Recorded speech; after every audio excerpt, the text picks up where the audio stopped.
جی ناظرین، خبروں کے سلسلے کو آگے بڑھاتے ہوئے خبر شامل کرتے ہیں سلطان باہو سے شیخ امتیاز رحمانی کی بتائی تفصیلات کے مطابق ہم عوام کے مسائل حل کرنے کے لیے کوشاں ہیں۔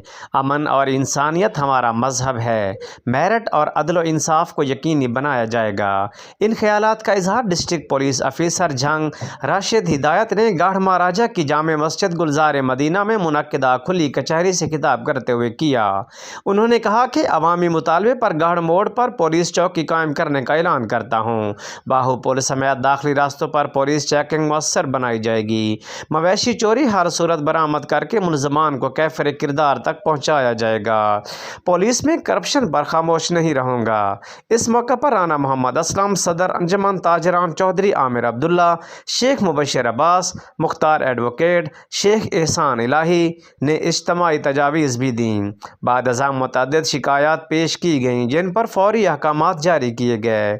اس موقع پر D S P Muhammad Ashraf Gujjar, S H O Zeeshan Haider, S H O Nawaz Khan, Aun Raza, Azhar Ali A S I, Sheikh Imtiaz رحمانی سمیت معززین، صحافی اور سماجی حضرات موجود تھے۔